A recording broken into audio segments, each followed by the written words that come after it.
What is going on, boys and girls? Welcome back to League Racing. Here today for Apex Online Racing here at the French Grand Prix. Now, I know things are a bit out of sync. Simple explanation is us Oceania boys took a week off because some of us wanted to watch the NRL Grand Final or something. There was a few of us that wanted to race, but yeah, they kind of created a big mess, and in the end we just decided to postpone it. But we're here today to come back and do round 8, so hopefully we can have a good run here today. But let's go into qualifying and hopefully park this thing on the front row. Alright, so here we are, qualifying for the French Grand Prix. Dry qualifying and race once again, so we don't have to worry about compromising the setup, so that's good. I've done absolutely no wet running, so I was hoping for a dry weekend, and thankfully that's exactly what happened. So coming into this, as I said, expectations were obviously to score another podium, but I was confident that I could definitely win this race. France, it's one of my stronger tracks, particularly at the back end of the race. I don't know what it is on the harder tyre, but yeah, just seemed to really get into a good rhythm. But yeah, hopefully we can do that again here today and come away with maybe another win. But so far in qualifying, going out on the hard tyres puts us P3 provisionally, LJB and X Revolution ahead of us. But we're going for another one now. I fueled up to have 3 or 4 stabs at this on the hard tyres, just basically to pass some time coming across the line. And we go P1 on a 131.4, I was about to say 134, but no, that's wrong. But anyway, we cooled down again and we're going for another hot lap now. And this one looks like it's going to be an improvement again, probably 131.2 across the line. And indeed it is 131.251. Puts us provisional pole for the moment. Revolution jumps us though, as you can see there. So coming into the pits now, getting ready to go on the medium tyres. Had to basically park it to let the Mercedes out there. That was all a bit awkward, but thankfully ghosting's on. Otherwise that would have been a big problem, and we both probably would have been out for the rest of the session. But anyway, it felt really good, not gonna lie. The car was feeling really nice, especially on high fuel. I don't know what it was, whether it might have been something in the setup, but I can confidently say that the car actually felt nicer to drive on high fuel than what it did when the fuel load actually got lighter.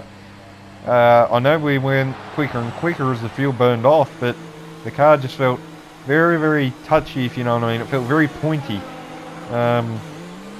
Yeah, it just felt like you could you'd lose the car at any moment. So I was running a fairly aggressive setup, but yeah, onto our hot lap now at the end of qualifying with purple in sector 1 and 2. So we're on course to take provisional pole. We've got a fair bit of traffic. They all get out of the way. Thankfully, we've got eye contrast just up ahead. Hopefully he gets out of the way, and he does. So cheers for that. Little mistake in the left hand. We locked up running a little bit wide. That's probably cost us about 2/10 coming through there. Hopefully that doesn't cost us pole position. Round the final 2 corners now. Long sweeping left-hander. Hard on the brakes. Clip the apex on the 90-degree right-hander. We missed the apex a little bit there, so this lap hasn't been great, but it should be pole position, and it is across the line. 130.4, and I can confirm we keep pole position, as you can see there. So P1 for the French Grand Prix, exactly what we needed. So yeah, we're starting from pole position, which is exactly where you need to be, exactly where you want to be.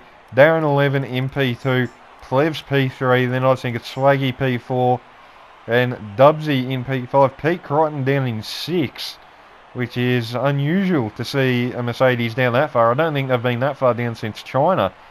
So it'd be interesting to see where he ends up. Our teammate Stuart McKenzie unfortunately invalidated his lap on the medium, so he basically starts last, which is not good, but hopefully he can come back through the field and maybe score some points. I doubt we'll be seeing him in the fight for the lead, but you never know.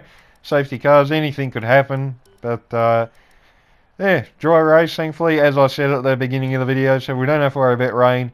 Strategy, it's fairly straightforward. One stop, mediums to hard tyres. I think that's basically what everyone is going to be doing. Anyone who wants to win the race is going to be going for this strategy. That's just my personal thoughts. So hopefully we can have a good race. I was planning to employ a few different tactics throughout this race, regards what engine mix to be in and what ERS modes to be in at certain points, and just experimenting with a few different things. I was doing a lot of practice in the hours before this race, not gonna lie, more practice than what I would probably actually normally put in coming up to an AOR race. I think that was not just because I wanted to see how some things I was going to try would work out, but I really wanted to get back on the top step after a couple of off rounds.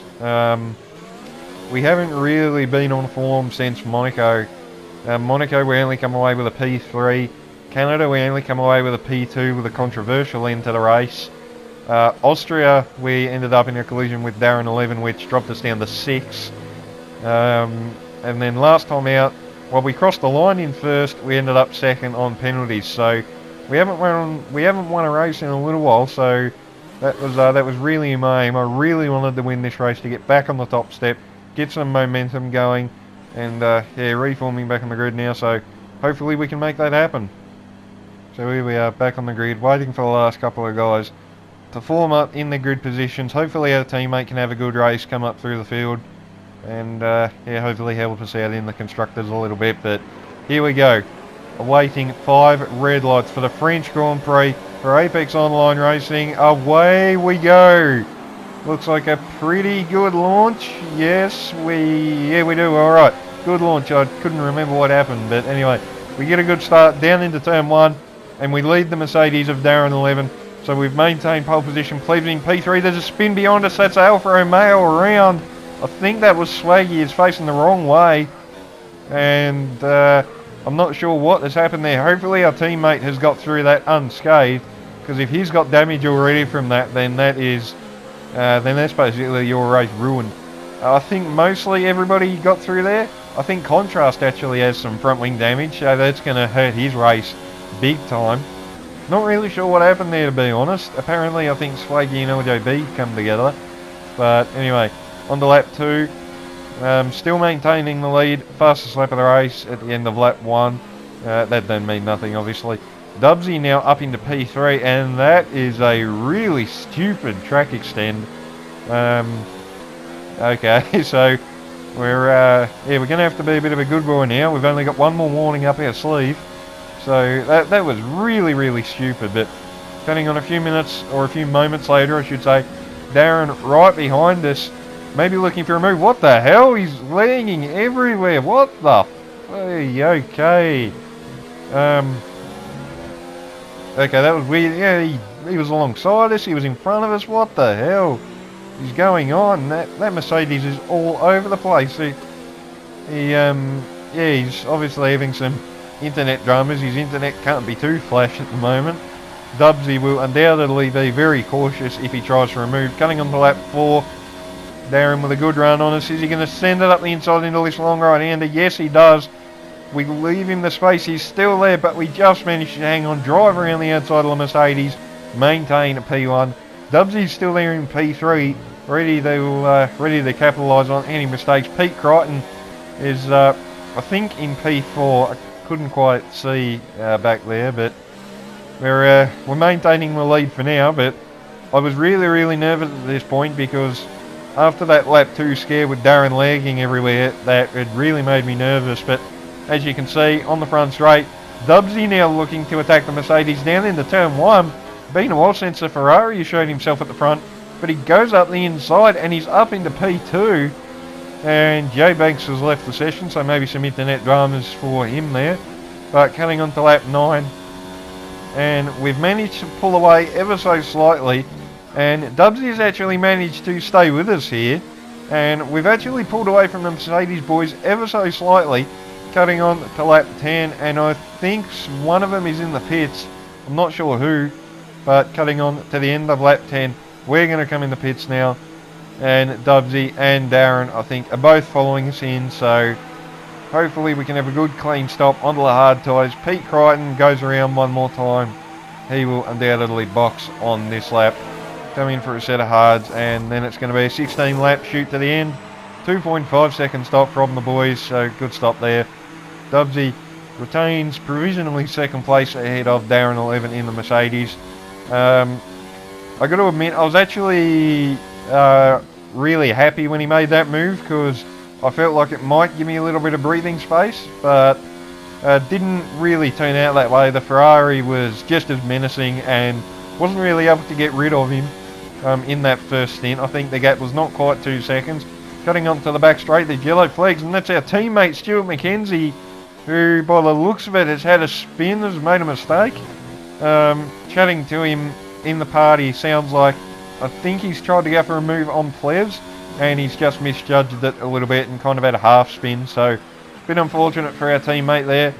And Darren 11 has rejoined. He actually lagged out just after the pit stops, I think, so that was a bit awkward to see that, but definitely I was able to breathe a bit easier when I saw that, not going to lie.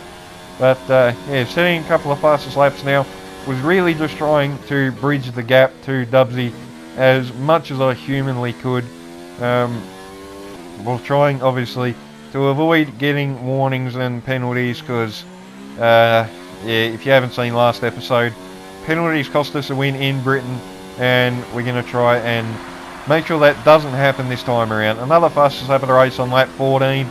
Speedley takes us away from us about 10 seconds later, so that went well. But anyway, looking on the mini-map, we've got a fairly big gap to Dubsy, who in turn has actually got a reasonable gap over Pete Crichton as well.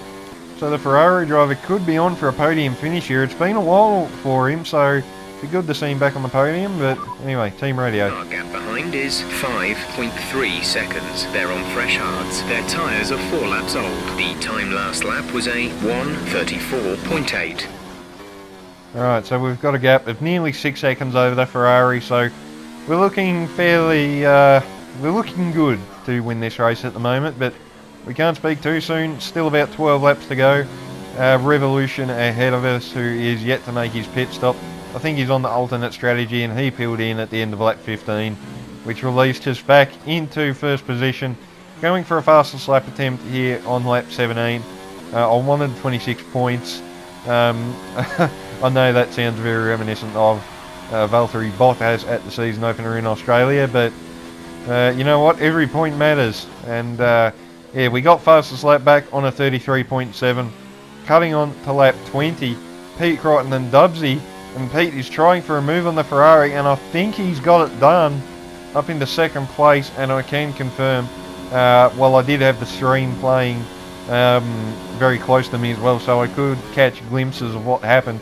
And he did make the move on the Ferrari, so the Mercedes driver now up into second. Dubsy relegated back to P3, so hopefully he might be able to stay with Pete Crichton, and we could have a fairly exciting battle for second, but unfortunately I think Dubsy had maybe burned through his tyres a little bit quicker than he'd like. Pete was able to get away. Another fastest lap at the end of lap 21, and at this point it was basically just keeping it clean, bringing it home. We had a big gap over Pete Crichton. That's our second warning for exceeding track limits, so we're on a little bit of thin ice now. We've used up the 2 warnings, but thankfully that was the worst thing that happened to us in this race. Cutting on to the final lap of the race now, and it's been a little while since we've been able to say we've won a race. Our last victory obviously coming all the way back at round 5 in Spa, and that was handed to us on penalties as well. So effectively Baku was the last time we genuinely won a race on track. But we're going to come around the final corner now. It's been a really, really good race from us. Aaron sets the fastest lap of the race. That's not going to be 26 points for us, unfortunately. But across the line, and that's the win at the French Grand Prix. Get in there.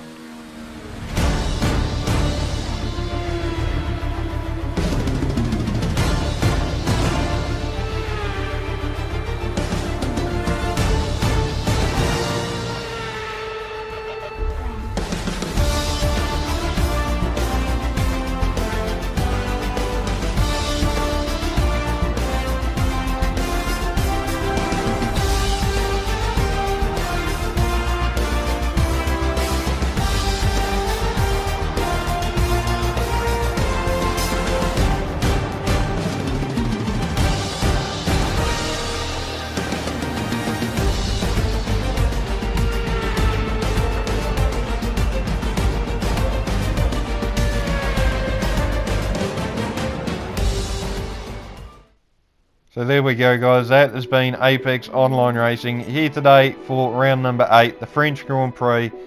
The episode numbers will now start to correspond again. So hopefully now we can continue on round 11, 12, 13, and we don't have 13, 15, 17, 20, and any more rubbish like that. But anyway, so yeah, that's been the French Grand Prix, guys. Hope you guys have enjoyed today's video. Really good race from us. Stuart McKenzie able to finish in P10, so he does pick up a solitary point for the team, so you know, that's better than nothing. But that's all from me today, guys. If you enjoyed, remember to leave a like, subscribe, stay tuned for plenty more, and until the next video, I'll see you guys next time. Peace out.